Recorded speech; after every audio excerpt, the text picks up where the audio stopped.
The narratives of truckers in Texas and Nevada are consistent. A knock in the middle of the night, tiny voices requesting to be brought into the taxi, and black eyes without white or iris. On the highways of America, this is one of the most terrifying. Legends. Some claim it's an urban legend. It's a warning, according to others. The black-eyed kids at the truck stop are the subject of this tale. The reports are consistent from Winnemucca to Mesquite, from Poss to Fort Stockton. Little children, out-of-season clothing, pallor, and those eyes. Listen to 3 first-hand stories tonight, presented nearly exactly as the drivers described them. Long-distance drivers consider their cab to be their home. The hours pass in the dark. The only bright spots in the never-ending darkness are rest stops. However, there are moments when the path itself seems darker than those bright spots. In West Texas, close to POS, it was 2:30 in the a.m. I just tried to close my eyes when I parked at a rest area with the motor off. I heard it at that point. There were 3 gentle taps on my driver's side door. I keep an eye out. A boy and a girl, both of whom appear to be around 10 years old, are standing in the gravel. They are thin, pale, and clothed as though they are attending Sunday school. Their eyes are completely black, and their clothes are neat, yet outdated and nearly faded. I was asked to roll the window down, stating that they required a lift. Every instinct in me cried out, "Don't!" I turned on the engine and sped away, making the gravel spray. They simply stood and watched in the mirror. I was traveling across Nevada on I-80, pulled into a lonesome rest area with miles of desert. I turned out the lights and reclined. Approximately 3 in the morning. I sensed the pressure of being seen, and then there was a knock. Only once. I pulled aside the curtain. Standing beneath the lamppost was a girl, perhaps 12 years, old. "Can I come in? I need to call my mom," she said. Her voice, however, wasn't correct. She practiced as if she was unsure of how to sound human, and those eyes are basically pits of darkness. My chest constricted as if I were having trouble breathing. The truck wasn't even started by me. Until she left, I simply laid on the horn.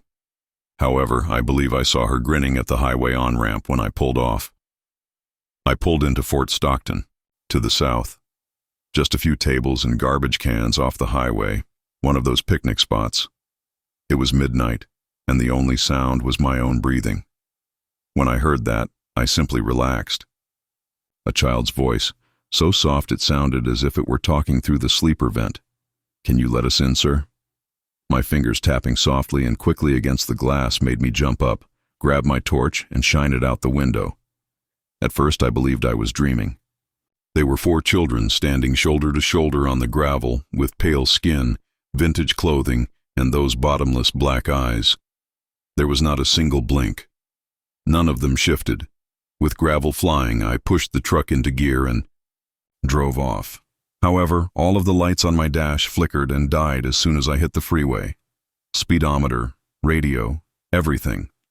For 3 seconds, I was completely gloom. Under me, the engine roared. Then, as if nothing had occurred, everything flickered back to life. I never again spent the night in West Texas, not once. They are known as the black-eyed children in folklore. The reports date back decades. Truck stops, mall parking lots, and doorstep encounters. It follows the same pattern. An overwhelming feeling of dread and a wish to be escorted indoors. Nobody who has ever seen them knows what would happen if you said yes. Some truckers dismiss it as a sign of stress, fatigue, or caffeine overuse. In some areas of Nevada or Texas, others won't stop after dark. The odd thing is that too many states have details that line up too closely. They all give the same description. Something. Black eyes, children, courteous voices, and a horror they have never experienced before. The details are what make it more difficult to ignore. The identical thing was described by truckers who had never met and had never exchanged stories. Children who attempt to sound human yet speak like computers. Out-of-date clothing. And black eyes that seem alive. It's more than just fear. It's primordial. As if your body is aware of something that your brain cannot. That the last thing you would ever do is invite them in. This is what I'll leave you with. I pulled into a rest area outside of Amarillo a few months back just to get some fresh air. The only person there was myself. Silent and motionless was the air. When I closed my door, I heard it. There were 2 gentle taps on my taxi. I went cold. It seemed as though the world was tilting under me. I simply got back in, closed everything, and drove without checking or looking. I thought these were merely stories about the black-eyed kids. I'm not so sure now. The Pilot Truck Stop, Kentucky 2016, is the second story. Have you ever laid down in your truck cab at night, closed the curtain, secured the doors, and yet felt as though someone was watching you from right outside? As a truck driver, it's the kind of idea that consumes you. We like to imagine that when we're driving, the cab is our little home away from home, our stronghold. But believe me when I say that one night in Corbin, Kentucky, in 2016, broke that fantasy for me. I discovered that night at a Pilot Truck Stop just how easily safety can go. How death might approach you without you even recognizing it. A few trucks away from me, a trucker was killed by stabbing in his own cab. Worst of all, I can still recall the man who murdered him. Earlier I saw him. He was observing, scouting, and possibly preparing to choose me. And occasionally, my memory plays it back to me as I'm traveling in the dark. The noises, the quiet that followed, realizing that I might not even be here to tell you this story. When I arrived, it was beyond midnight. I had spent hours driving out of Tennessee, transporting goods. My shoulders seemed to be made of stone, and the tension caused my eyes to burn. There is typically a pattern to nighttime truck stops: the idling of diesel engines, the sound of brakes, and the faint chatter of truckers on CB radios. It's loud, vibrant, a city that never truly sleeps, a rest stop. However, it felt different that evening. It was a hollow noise, but it was there. Like the stillness before a storm, the air itself felt thick. I'm not sure how to describe it, but it seemed like entering a space that already knew something negative was going to occur. I located a parking space close to the lot's edge, between 2 trucks. The black surface was illuminated by the sickly yellow light from the overhead lamps, leaving deep shadows in the space between the vehicles. An odd sensation crawled up the back of my neck as I sat there for a while after cutting the engine. I told myself it was just fatigue and tried to push it away. I saw him nearly instantly as I went outside to stretch my legs. He was out of place. You can tell who is a trucker and who isn't out here. The road travels with us. Weathered faces, reflective jackets, jeans soiled with grease, logbooks and clipboards. None of that applied to this individual. He was haggard and emaciated, with his hands stuffed in his pockets and a gray hoodie pulled tight around his face. What unnerved me was the way he moved. He wasn't merely moving about. He was traveling slowly, swerving between vehicles, and stopping occasionally to glance at the cabs as if he were reading them. He once cocked his head and looked directly at me. I swear, my body froze for a moment when his eyes locked with mine. It was more than just a man's glance. It was chilly and calculated, as if he was considering me as a potential alternative. I made an effort to shake it off. He might have been a simple drifter. Perhaps he was searching for a cigarette or some spare change. The truck halts draw in, a variety. I entered, got a coffee, and even made an effort to strike up a conversation with the cashier, but my uneasiness persisted. He was still there, pacing, when I made my way back to my pickup. This time, I saw him leaning against a taxi window, gazing in like a man window shopping for prey, without knocking or saying anything. My heart leaped. My instincts warned me not to yell, even if it was my initial impulse. Rather, I got back into my taxi, firmly slammed the lock and closed my curtain. My heart was thumping in my ears as I sat there in the dark, clutching the steering wheel. I must have heard it 30 or 40 minutes later. There's a knock. Near my cab, but not on it. Too near. He was there when I slightly pulled back the drape. 2 spots away, the same man was standing at the truck and gently tapping on the driver's door. And it wasn't just any knock. It was slow, almost soft, as if he only wanted the man within to hear, not the outside world. The driver remained silent. Through the small curtain inside his cab, I could make out his silhouette. Like me, he sat motionless, listening and waiting. The stranger mumbled something I couldn't hear, leaned closer, and pounded again. Then it took place. A scuffle, The sound of a door swinging or a sudden muffled shout disturbed the silence. I witnessed movement, fists, and shadows thrashing frantically against the curtain. Then, a sharp object. The silhouette of the driver spasmed, twitched, and suddenly came to a rest. My heart was pounding so loudly that I felt it may wake up the entire parking lot as I sat motionless, my lips parched. I desired to. My hands wouldn't move while I screamed to contact the police. The man with the hood slipped out of the taxi. He walked calmly and slowly, as if he hadn't just killed someone. I spotted it in the golden light. His sleeve was stained with something dark. After flexing his gloved hands once, he vanished back into the darkness between the trucks. I remained motionless and breathless for a very long time. My vehicle, I was afraid, and it felt like a coffin. He would notice me if I even moved. Only the faint buzz of idle engines could be heard. The truth dawned on them in that hush. There was no longer a man in the taxi. One of us killed a truck driver while he was sleeping. Just like that, a roadside brother vanished.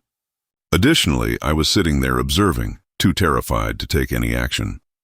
By the time daybreak arrived, the horror was evident. The body was discovered by another driver who had gone to see how his friend was doing. I will always remember that scream. The place was packed in a matter of minutes. Flashing lights, sirens, and cops yelling commands. We were all dragged out, positioned in a queue and interrogated. No one could accept it. Yes, truck stops might feel risky at times. However, there was more to this. We discovered the truth at that point. The man had spent the entire night begging drivers for spare change and cigarettes, even feigning to be lost. That wasn't all, though. He has been observed circling taxis, looking inside, and observing us as if he were deciding which door to rap on. The thing that haunts me the most is this. I may have been the one. I caught him glancing at my taxi. Earlier that evening, I caught him looking at me. What if instead he had knocked on my door? Every time I close my eyes at a truck stop, I consider that. The whisper, the knock, and the realization that if I had responded, I would not be present. Something inside of me was broken that night. In the past, truck stops felt secure, like tiny islands where drivers could relax, eat, and exchange tales. But my perspective of them has changed since Corbin. Between the rigs, I can make out shadows. Phantom knocks on the door are heard. I'm checking my hair 3 times now. I don't let anyone open the curtain. I also know that there are men out there that haunt these lots, so when I hear footsteps crunching outside my cab at night, I hold my breath and wait. Hunters. Men who wait for you to drop your defenses. It's also possible that the next knock on your vehicle door won't be pleasant. The vanishing man on Highway 375, also known as Nevada's extraterrestrial highway, is the third story. Perhaps you have experience transporting cargo through Nevada. At night, the stories have been told to you. A frantic person on the side of the road gesturing down at you as if his life depended on it. However, he disappears as soon as your headlights strike him. Just an empty desert with no dust or tracks. Some truckers dismiss it with a laugh, others vouch for its veracity. And until the night I went along Highway 375, I didn't believe a word of it. They refer to that section of black asphalt in the middle of nowhere as the extraterrestrial highway. I still get cold sweats from what I saw outside, and you might want to reconsider if you ever believed that the only thing to be terrified of while driving was ghosts. One of those evenings when the desert seems to go on forever. The kind of night when the silence reaches your bones and even the stars appear icy. I had been behind the wheel for almost 8 hours. I had a big load. There was a tight deadline, and I was well down that dead end where you could go 50 miles and not see a human being. There were only flat, cracked soil, wide desert, and angular mountains that like teeth gnawing into the horizon beyond the cab. The only sound was the deep growl of my diesel engine, and the moon like a thin silver blade overhead. The air felt heavier the further I traveled. There is no other way for me to describe it. The desert itself appeared to be sagging, eyeing me, pressing against the cab's glass. This is the highway that truckers talk about. It is said to be cursed. It is said to be haunted. The desert is said to consume secrets rather than merely harbor them. And I was going to find out what they meant that evening. It was quick, I turned a corner, and all of a sudden, a man was standing in the center of the road. At first, he was only a shadow in my headlights, far away. Like someone attempting to flag down a ride, his arms were outstretched and waving frantically. Without thinking, my foot jammed the brake. Breaking down here might spell the difference between life and death. The desert doesn't tolerate weakness, as I've witnessed from enough stranded drivers. However, he vanished as my headlights' rays swept across him. He simply disappeared, as if my gaze had conjured him up, without straying from the path or hiding behind a bush. My pulse was pounding so loudly that it seemed like the only sound in the world as I sat there looking at the deserted sidewalk. The radio went crazy at that point. Static shot out of my CB, crackling and violent, and it pierced my skull. I initially believed it to be interference. It does happen out here sometimes. However, the noise persisted regardless of the channel I changed to. Nor was the static random. Like breathing, it had a beat. A weak, distorted voice was hidden within the shriek and hiss. But only 2 words were whispered there. Keep going. My blood froze. Because I had just done precisely that. I convinced myself that I was dreaming. Weariness, lack of sleep, and mental tricks. Trying to get rid of the uneasiness, I pressed the accelerator and continued to roll. However, he returned, a mile later, this time closer. Just at the edge of my headlights, not in the center of the road. His skin appeared stretched and pallid, almost gray, snug over the bones. His clothing was worn and ripped, as if it had been baked for years in the desert sun. And God forbid, his eyes. His eyes were radiant. Bright and animal-like, they glowed back at me after catching the light. He parted his lips as though to scream, but nothing escaped. Then he disappeared once more. That's when everything didn't work. My headlights went out after flickering once and twice. A complete blackness engulfed the cab. There was nothing but darkness, like if the entire world had vanished, and I saw him in that moment when the lights had gone out. Not on the road, not outdoors, but indoors. He was just inches from my face in the taxi. I caught a glimpse of him in the windshield's reflection. His mouth opened too wide, as though it were about to swallow me whole, and his hollow eyes burned. I pressed the brakes and screamed. The lights suddenly came roaring back to life. The fragrance persisted even after the cab was once again empty, something rancid, like old meat left out in the heat of the desert, and the dry, oppressive smell of sun-baked earth. I didn't consider it. I simply pressed the gas. I sped down Highway 375 faster than I had ever dared before as the tires screeched and the engine roared. My hands were shaking so much that I was having trouble keeping the wheel straight, and my heart was in my throat. However, I almost lost control when I looked in the side mirror. There he was, sprinting beside the truck. Not running, please. Flying. He had trouble moving his legs. Like static on a malfunctioning television, his body flickered in and out. He seemed to be fading in and out of reality as one moment was solid and the next was transparent. And he stayed up with me regardless of how quickly I pushed that rig. I could see him grinning that terrible silent smile for miles. Then all of a sudden he was gone. Then there was no sound on the radio. When I arrived at the subsequent petrol station, dawn was leaking over the horizon. I stopped, took a seat in the taxi, and simply took a deep breath. I wanted to tell myself it hadn't occurred, that it was just too many miles, too much coffee, hallucinations, or weariness. However, other drivers didn't laugh when I later told them the incident. Others gave discreet nods as if they had also noticed him.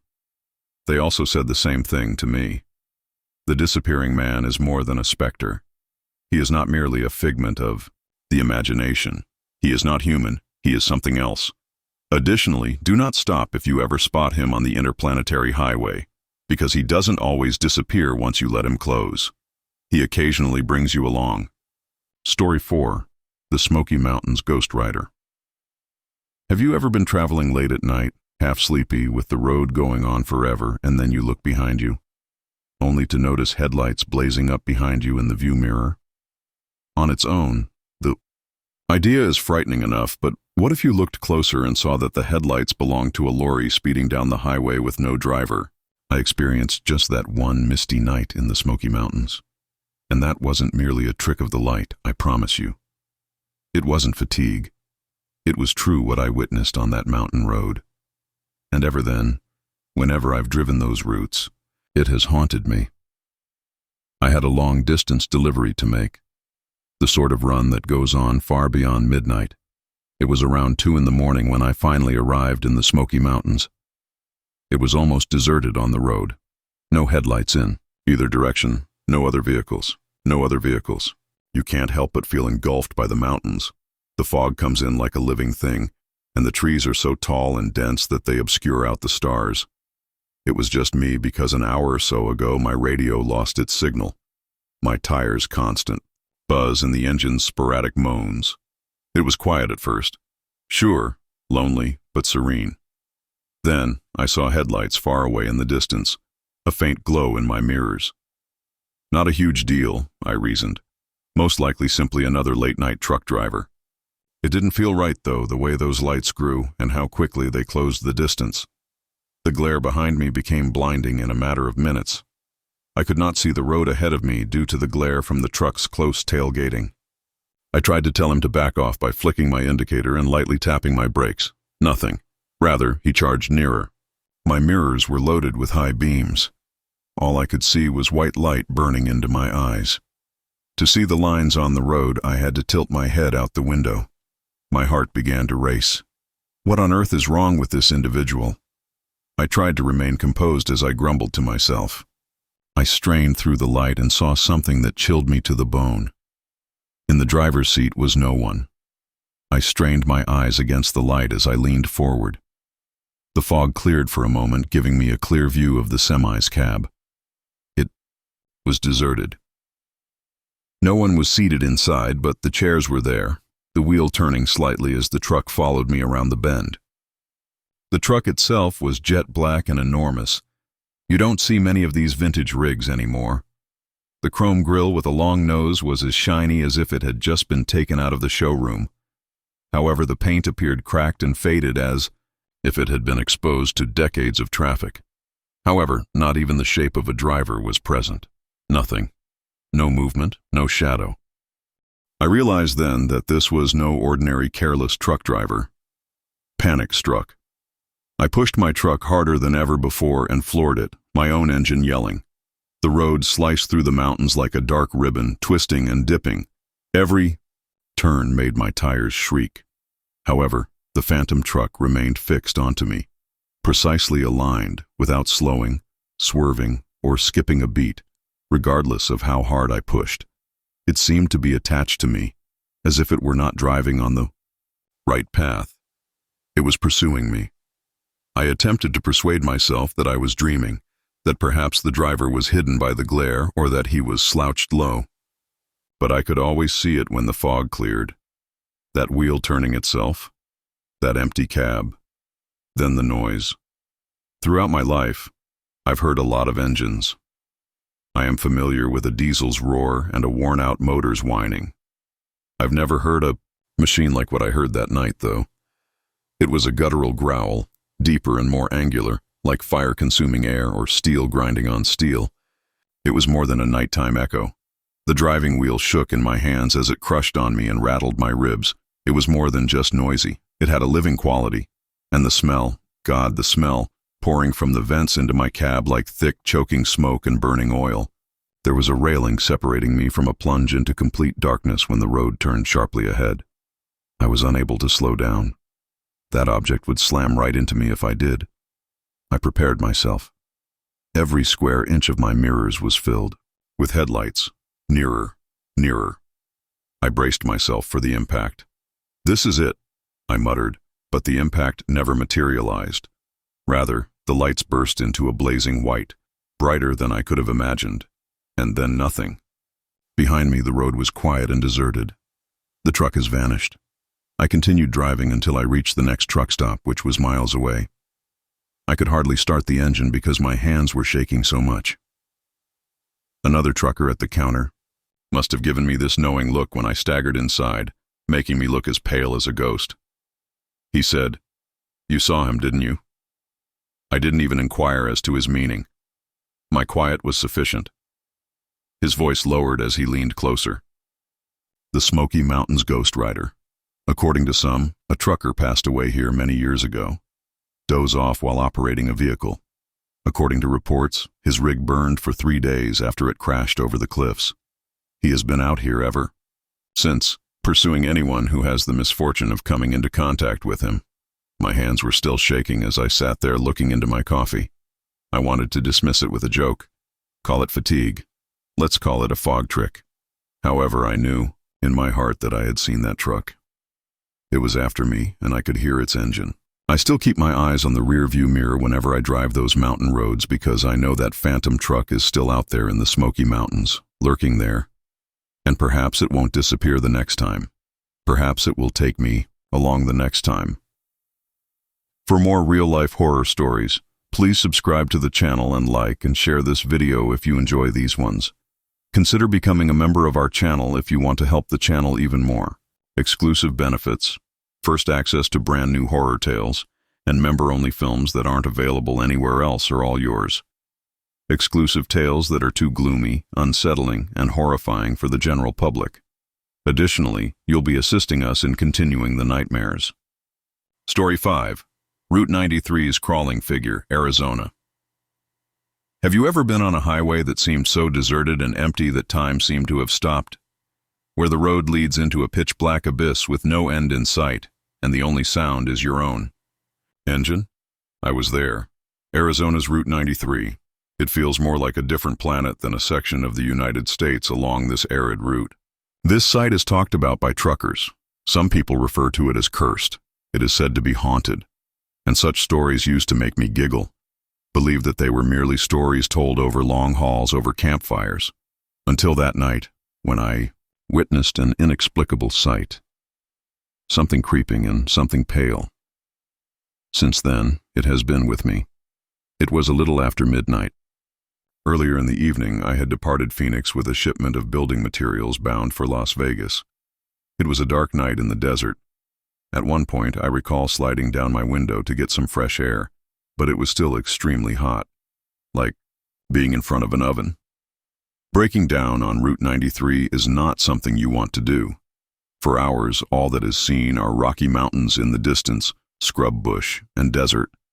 There are hardly any rest areas or petrol stations, and there is hardly a shoulder to stop on. It is the type of stretch at which you become aware of your true frailty. A wheeled machine in the midst of nothing. The silence was the most peculiar of all. It sounded like the swallowed sound of the desert, even with my engine humming. There would be nothing at all.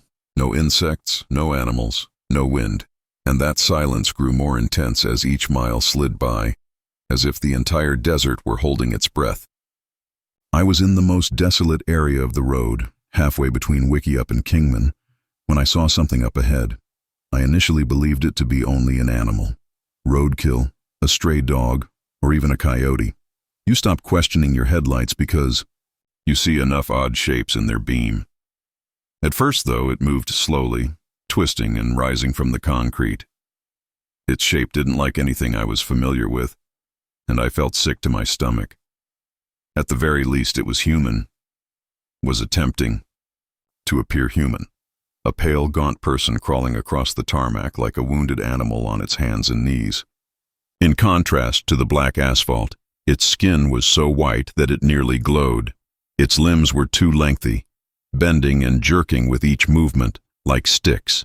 As the figure steadily dragged itself into the middle of my lane, I tightened my hold on the wheel and leaned forward. Unaware that I was slowing down, I eased off the throttle with my foot while my headlights flooded that figure. It moved at that point, in a different way. It changed from a dragging crawl to an impossibility. Its limbs jerked into action, with joints popping out of position and elbows and knees bending excessively. It moved like a jerking spider scuttling across the road, too quick for a crawling thing. All of my instincts told me to halt, to turn, around, to do anything but keep going in its direction. However, prior to could respond, it froze in the middle of the road, motionless. Its head was bowed low, its arms bent at odd angles, and its back hunched high. I couldn't take my eyes off it, even though it was just yards away. The one thing that will plague me until the day I die was then done. Its head twisted. Not like someone peering over their shoulder, not just a quick glimpse. Before its head turned around in a full circle, its neck wrenched, bone and sinew moaning beneath the effort, and those eyes sank deep into its skull like a hollow black pit. With an inexplicable hunger, they fastened into me. The light didn't make it flinch. Remained crouching in the road, staring at me with its head twisted backwards, as if it were no longer constrained by human anatomy, without moving aside. As I applied more pressure to the petrol, I recall my heart hammering in my chest. I needed to go past it. However, as my truck got closer, it didn't take its eyes off anything. Not once. I destroyed it, charging directly at that nightmare. I half anticipated hearing the crunch of bones beneath my tires, and half anticipated the collision. However, nothing was present. I felt my blood run cold when I looked in the mirror. It was no longer in the road. It was rushing behind me, not with its limbs bent incorrectly and its back arched like a spider. It was crawling rather than dragging and sprinting on all fours like a predator. And it moved too quickly. My truck continued to move at an abnormal speed, skittering along the tarmac as I pushed 40 and then 50. Its head never turned back forward, which is far worse.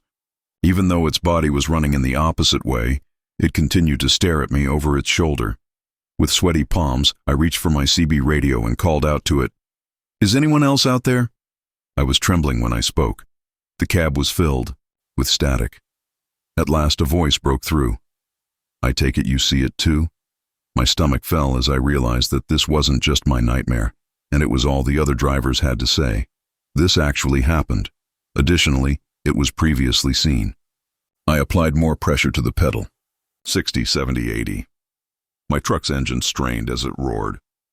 I briefly believed I had lost it, but then, out of the corner of my eye, I noticed movement. I was no longer behind it. It ran parallel to my cab, almost next to me. Its body slammed into the air like some famished animal, its long limbs and legs quivering. Its face was against the window on my passenger side. Staring through the glass were those soulless eyes. It had a big, shattered smile that split its thin face in two. The next couple miles I can't recall. Panic was going through my head. On the wheel. My knuckles are white. Then it vanished without warning. No movement, no sound. There was nobody on the road ahead. However, the fear persisted. Indeed, it became heavier. Because I swear, I felt it even after it vanished. As if its eyes were still on me, stalking me covertly from the dark desert. I kept thinking about it every mile I got closer to Las Vegas. And to be honest, I doubt I ever will. I arrived in Las Vegas before the sun came up. Trying to tell myself it hadn't been genuine, I parked, got out, and stood there in the early dawn. However, many truckers nodded knowingly when I spoke with them later. They had also witnessed it. The pale figure, the thing that stares when it shouldn't, the creature that crawls and then runs. So perhaps it was more than a bad dream.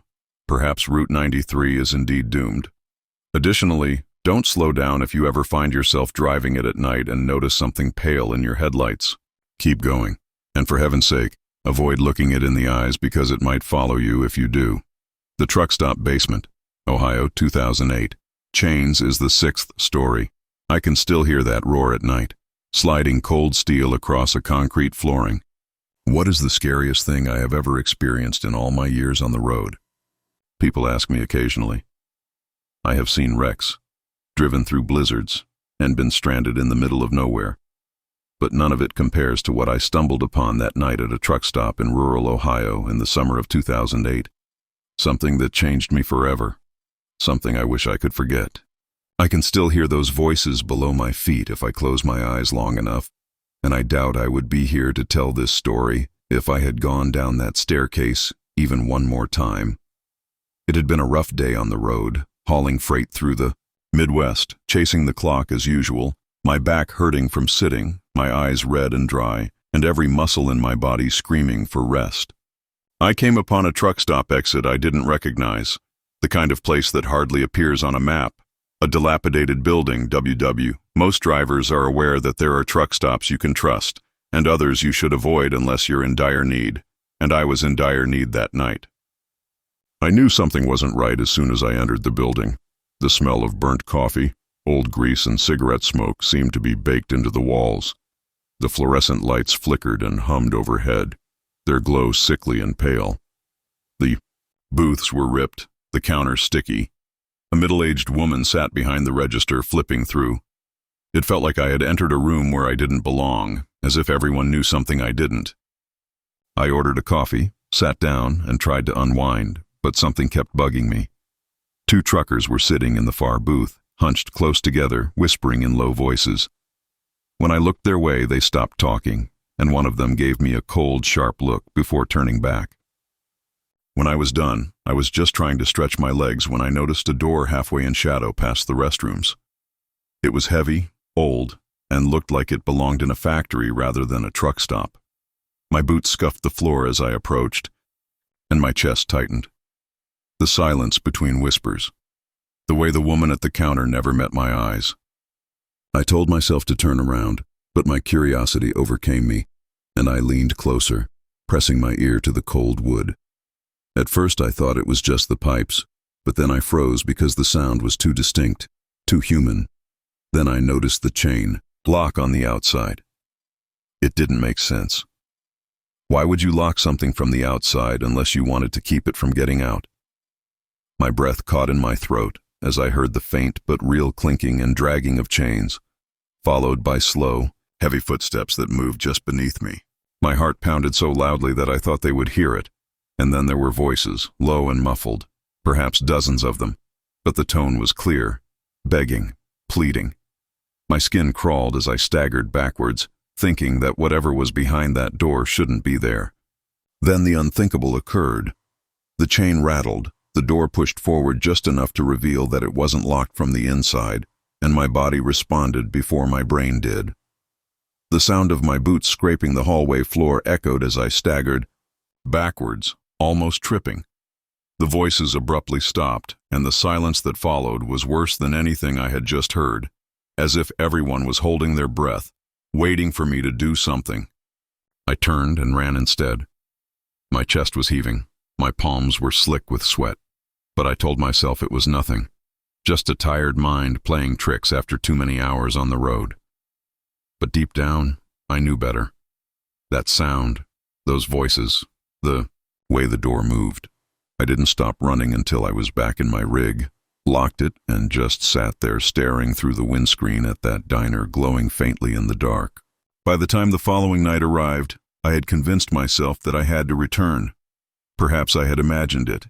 Perhaps I would simply find a boiler room, some pipes, something normal to calm my mind. I should have left it at that, but the road does strange things to a man's mind. You spend hours alone with your thoughts, and you start to replay things over and over. I couldn't stop thinking about that door, about the voices. When I returned, however, the diner was almost deserted. No truckers in the booth, no counterwoman, and the hallway stretched out in front of me like a throat, engulfing me in silence. My hand trembled as I reached for the knob, which turned. The chain was gone, and the door opened with a low moan. The smell hit me first. My chest tightened. My boots hovered at the edge, and then I heard it again. A whisper, but this time I swore it said my name. That was it. Stale air, mildew, sweat, and something else. Metallic, sour like blood. My stomach churned. A single light bulb hung from a wire above a staircase, casting just enough light to see the concrete steps descending into the dark. I rushed across the lot, got into my truck, and drove till the sun rose and my tank was almost empty. I didn't stop or turn around, but I could feel the weight of whatever was in my truck the entire time. I didn't care if anyone saw me, if I looked crazy. I felt as though the basement would catch me if I slowed down or stopped. A few weeks later, I saw on the news that the truck stop had been raided and that police had discovered a secret network of rooms underneath it. There were signs of trafficking, cages, and shackles on the walls, and people had been detained there for an unknown number of years. I can't stop thinking about it to this day. I wonder how many other truck stops appear, normal on the outside but conceal horrors underneath. Those weren't just voices I'd heard. They were real. They were people. And if I'd gone one more step down those stairs, I might have joined them. Story 7. The Disappearing Convoy, Wyoming, 1970s. Have you ever seen something on the road so improbable, so out of place that you questioned your own sanity? I'm not talking about tricks of the eye, not headlights mistaken for stars. I heard them. I nearly went down those stairs, and every night since, when my rig hums along the highway and the world is dark and quiet, I swear I can still hear those.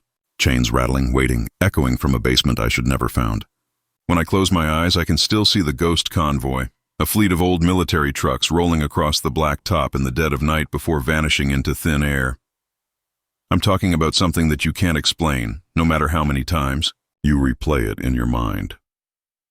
For me, it happened on a cold Wyoming night in the 1970s, a night that began like any other run and ended with me wondering whether I'd witnessed a piece of history replaying itself or something far more sinister.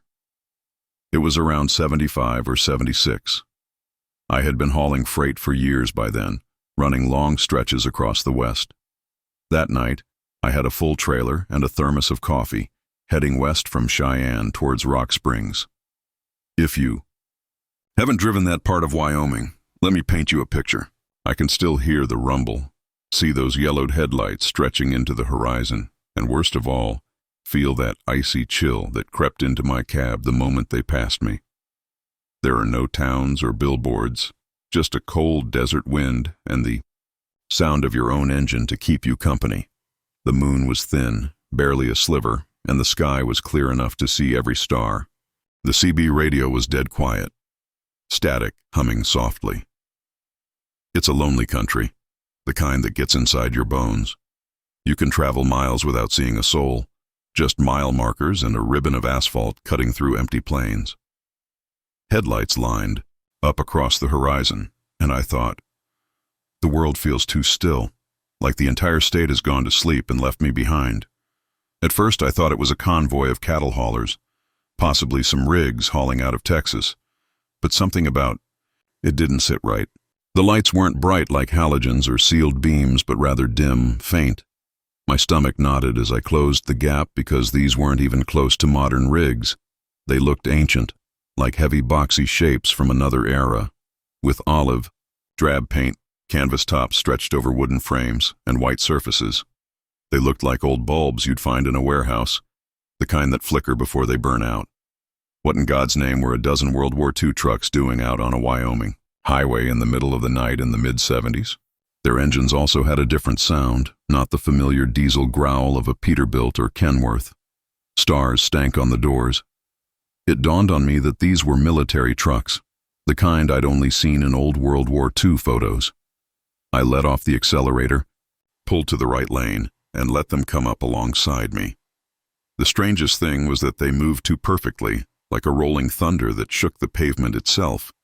Every truck was in formation, bumper to bumper, like they were marching down the highway with no one lagging behind or speeding up. The cab shook as the first truck passed, and the air felt suddenly colder, as if I had opened a freezer door. I looked into the back of each truck, expecting to see supplies, crates, or something, but each one was empty, with the beds bare, the canvas tops flapping in the wind, and then the drivers. At first I thought it was difficult to see their faces because of the darkness. As more trucks went by, though, I realized the truth. There were no faces, only black silhouettes clutching the wheels, their heads jerking mechanically as the trucks rolled by. The hairs on the back of my neck stood on end, and I tightened my grip on the wheel, my knuckles white, because my instinct told me not to look too long. Keep them from noticing you. I had a clear view of the highway, flat and straight, for miles. One moment the convoy filled the road, and the next there was nothing but empty tarmac stretching endlessly into the night.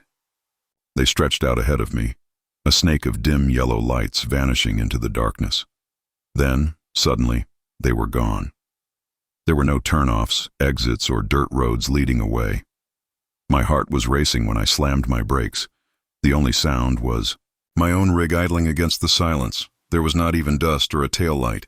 It was as if they had been erased. I sat there for minutes, staring at the emptiness ahead, and the longer I sat, the more incorrect it felt. The air felt too heavy, too still, as if the night itself were holding its breath. A couple of truckers were already there, sitting at a booth, sipping coffee. They were rough-looking old boys, the kind who'd seen everything. One of them looked at me and grinned. "You look like you seen a ghost." I continued to shake until I reached the next truck stop near Rollins, where I parked under the buzzing fluorescent lights, got my thermos, and staggered inside. The other one leaned forward and inquired, rather casually, before I could respond. "Did you pass the convoy? It happens out here occasionally. Some people refer to it as the Phantom Fleet, and we've all seen it once or twice." I inquired what it was, and they nodded at each other when I remained silent. The third theory chilled me the most. One leaned close and whispered, "Maybe they're not from our time at all." Neither of them had an explanation, but one swore it was a group of soldiers who died in a training exercise, while another said it was the army moving equipment in secret while hiding their tracks with lies. They can be trapped in theirs. That was about half a century ago. Every time I drive through Wyoming, I still think about it. On occasion, when the highway is deserted and the night is too quiet, I'll catch myself turning down the CB and straining my ears, because I swear I can still hear the low rumble of those old engines echoing across the plains. On occasion, just occasionally, I'll look in the mirror and swear I see a faint yellow glow behind me, headlights that are too steady, too perfect, and too dim to be modern. If you ever find yourself on that stretch of Wyoming highway and you see a line of old military trucks drifting out of the darkness, don't blink, don't follow. That's why I've never tried to chase them, never dared. Whatever that convoy is, it's not meant to be followed, not meant to be touched. It's out there, rolling endlessly through the night, trapped between this world and the next. Story 8. The Sobbing Woman of the I-10 Rest Area. Have you ever heard someone crying when you knew you were completely alone? It wasn't a faint sound, in the distance or a trick of your imagination. It was real, close enough that you felt like your hand might brush against the person sobbing if you reached out. I know I did, and it wasn't in a haunted house, an abandoned asylum, or a graveyard at midnight. I've been a truck driver for almost 20 years, and I can tell you that you see strange things out on the road. Shadows darting across highways, figures walking along desolate stretches of interstate, strange lights out in the desert that no one can explain. But that night, I had been driving for almost 12 hours, weaving through the desert. I'll never forget that night because what happened to me after that has haunted me in ways I still can't explain. It was around 2:00 in the morning, dead quiet, just me, my back hurt, and my eyes burned. I knew I needed to rest before I made a mistake on the road, so I took the exit when I saw a faded-away sign for a rest area. The place was small, nothing but a cracked lot, a couple of lonely vending machines glowing with a sickly fluorescent light, and a restroom building that looked like it hadn't been cleaned since the 1980s. Truck and the desert night. I parked, turned off the engine, and sat for a while in the quiet. Usually quiet is soothing after a long drive, but that night it felt oppressive. I leaned back, closed my eyes, and let myself drift. But then it broke the stillness with a sound, so inappropriate, so unfiltered, that I woke up in a panic, crying. It was the sound of a woman crying. The sound was right outside my truck, and it sounded like she was standing a few feet from my door. Her sobs rose and broke like waves, filled with a pain that didn't just echo, but pressed into my chest, and I froze. It wasn't faint either, and I couldn't dismiss it as wind, distant coyotes, or my imagination. When I sat up and looked out, the windscreen scanning the lot, I saw nothing. No other cars, no movement, no one at all. Just me and the sobbing. My first thought was that perhaps another traveler had pulled in without my noticing, maybe someone in trouble. My instinct told me to stay in the cab, lock the doors, and wait it out. Despite my better judgment, I grabbed my torch from the console, unlatched the door, and stepped out into the cool desert night. The air was still, the kind of stillness that makes every sound, even the crunch of gravel under your boots, seem too loud. I swept the beam across the lot, but nothing came up. I'm not sure if this was habit, duty, or just plain stupidity. My stomach tensed. The hair on the back of my neck pricked. The vending machines hummed softly. The bathroom doors closed tightly, but the sobbing continued, as if it were circling me.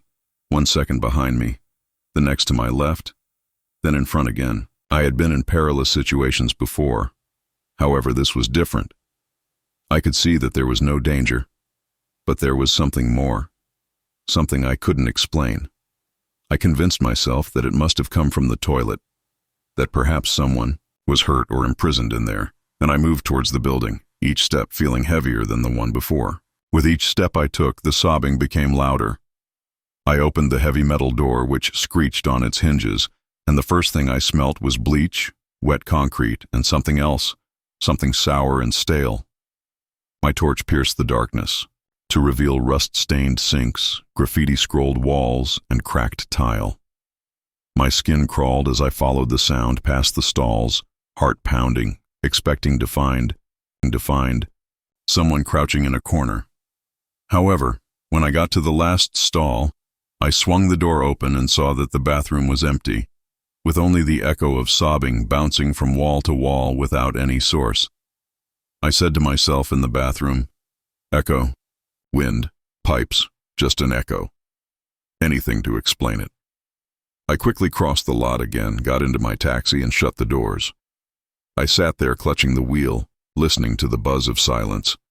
And for a second I believed it was finished, until the wailing began again. But this time it wasn't outside. I heard a woman's broken, muffled cries behind my seat in my taxi. I whirled around, torch trembling in my hand, and lighted up the small sleeping area behind me, which was empty. Then the wailing moved directly to my ear, so near that I felt warm air brush against my neck. My tires screamed against the gravel, headlights slicing through the black desert night, but the crying followed me, filling the cab with a woman's voice that broke into full hysterics, echoing around me until I thought my skull would split. Then I heard it, a whisper that was broken and trembling. Help me. I lost it. I slammed the keys, fired the engine, and floored it out of that rest stop like the devil was chasing me. The sobs weren't in my ears. They were in my head. I yelled, pleaded with it to stop, and covered my ears, but it didn't make a difference. Then, as abruptly as it started, there was stillness. The air seemed hollow, as if all the sounds had been sucked out. I dared to breathe again, and my hold on the boom wheel relaxed. When I peered in my side mirror, I saw her sitting in the sleeper, a woman in a ripped white dress, her head down, her black hair cascading across her face, and slowly she raised her head. My heart slowed, and I thought maybe this was finally over. Her eyes were empty, black and hollow, and when I blinked once, she was gone. Since that night, I have heard rumors about the sobbing woman from other truckers, some of whom claim she was a hitchhiker who was killed and abandoned in the desert. Story 9. The Body in the Sleeping Cab, Kansas, 2003. Ever wonder what it would be like to wake up in the middle of nowhere and realize you're not alone? Back in 2003, I pulled into a truck stop in Kansas for the night. What I know is that if you ever find yourself alone on E10 late at night and you hear crying at a rest stop, don't get out. You might not be allowed to leave if you do, and if you're unlucky, she might follow you home.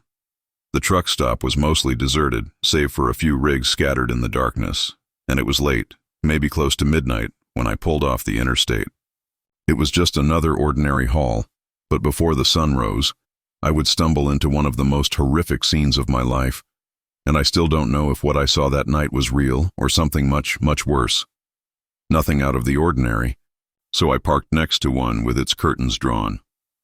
I killed the engine, got into my sleeper, and tried to unwind, but there was something heavy in the air that night, as if the silence was alive. I heard it somewhere between falling asleep and waking up. A dull thump, like metal on metal, followed by soft footsteps, which I assumed might have been another driver stretching his legs, but the sound persisted. Curiosity always triumphs, don't you think? I pushed the curtain back just enough to peer outside and saw it, a tall, dark figure sneaking between the trailers, circling the rigs slowly, carefully, almost as if it was observing. I closed the curtain, held my breath, and told myself it was just another driver, but I knew deep down that it wasn't. Then came the sound I'll never forget.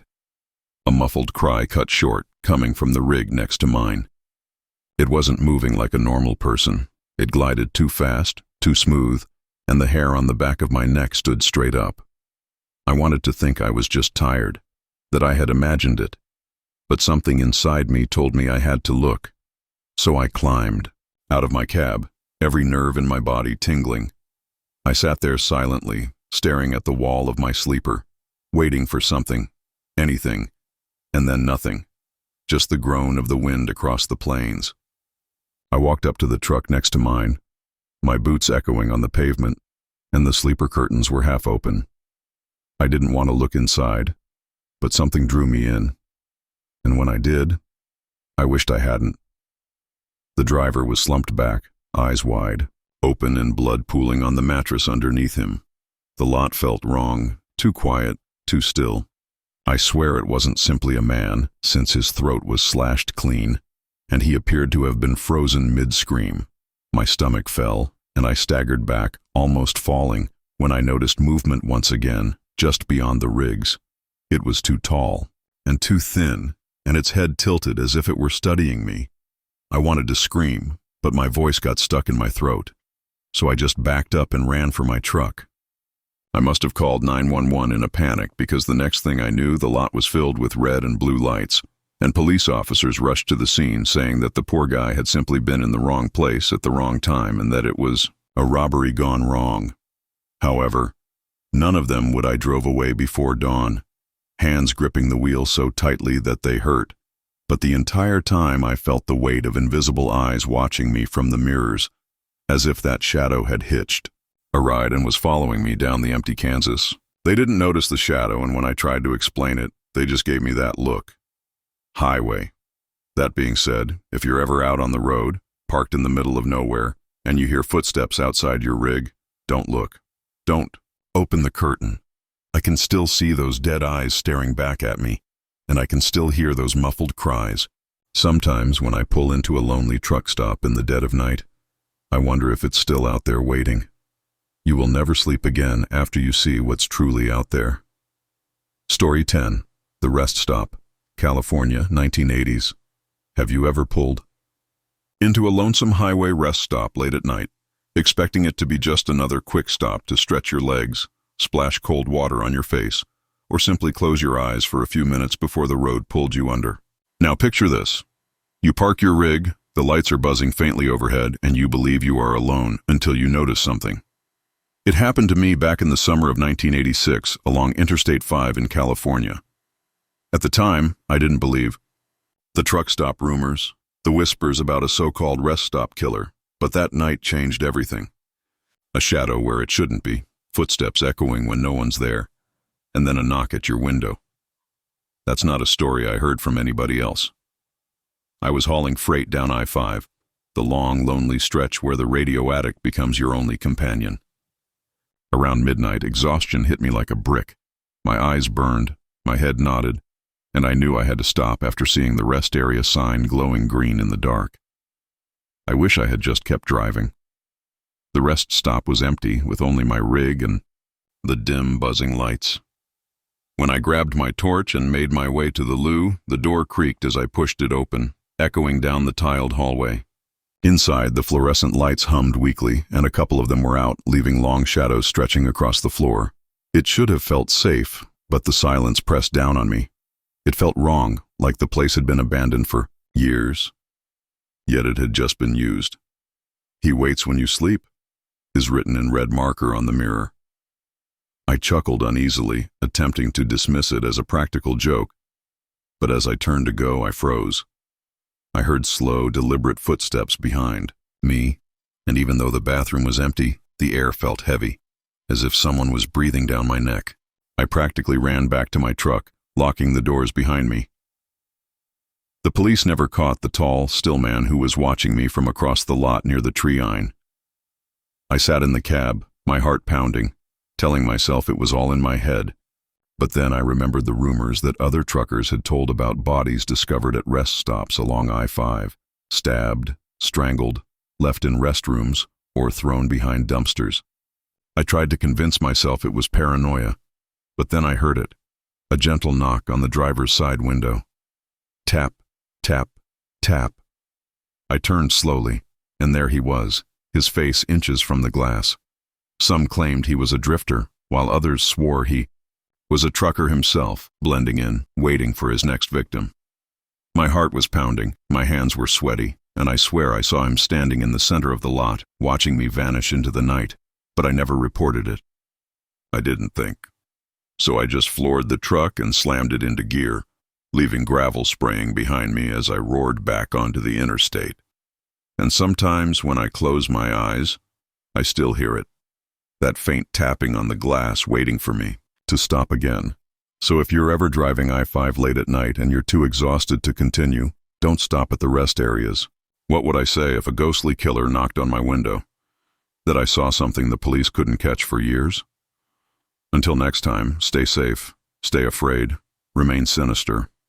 Thank you for watching Sinister Horror Outro Diaries. He's still out there waiting, so he's driving.